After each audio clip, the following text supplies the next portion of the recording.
On this episode of China Uncensored, Egyptian graffiti and human flesh searches. Hi, welcome to China Uncensored. My name is Ozymandias, King of Kings. Look at my works, ye mighty, and despair. Nothing besides remains round the decay of that colossal wreck, boundless and bare. Ding Jinhao is here. Okay, I'm pretty sure those aren't hieroglyphics. This photo comes from Weibo user Kongyo of a 3,000-year-old temple in Luxor, Egypt. He was part of a Chinese tour group visiting Egypt and was pretty horrified when he discovered that some idiot wrote his name on a 3,000-year-old temple. Ironically, this surfaced not too long after Chinese Premier Wang Yang said that the uncivilized behavior of Chinese tourists has damaged the image of Chinese people, specifically their poor quality in breeding. Ouch.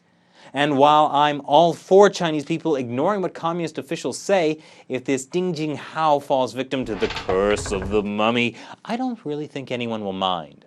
Actually, in China, they have something even more terrifying than the mummy's curse. Human flesh search. It's people. No, it's not some military Soylent Green-esque organ harvesting system. That photo posted by Kongyo was passed around 90,000 times and in less than a day. With only a name on a wall, Chinese netizens figured out who, out of the 1.7 billion people, Ding Jinhao was. He's a 15-year-old boy living in Nanjing. Every detail about the kid became public. Netizens even hacked into his school's website. He's been harassed online and by reporters who actually flooded into his parents' house. The parents have apologized for him, but are begging the harassment to stop because he's a 15-year-old kid and is basically having a nervous breakdown. Yay, an apology that makes everything better. So, this is what a human flesh search is.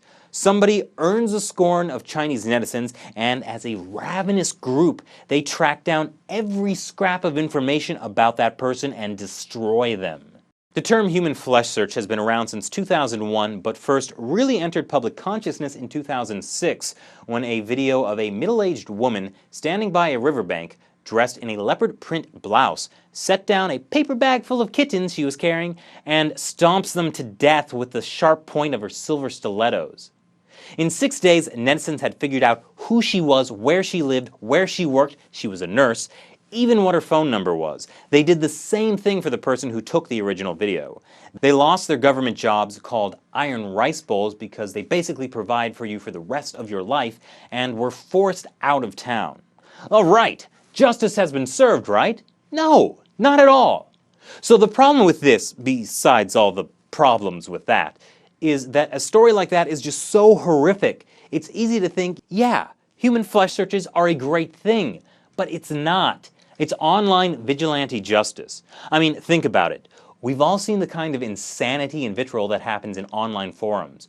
Are those really the people you want passing judgment and meting out punishment?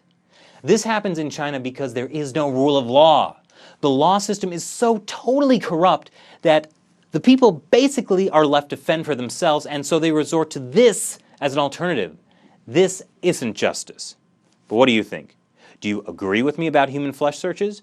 You can tell me by either commenting below, or on the Facebook, or on the Twitter, or even email me an email.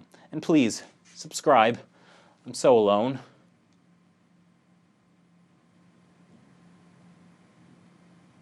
Is that the end?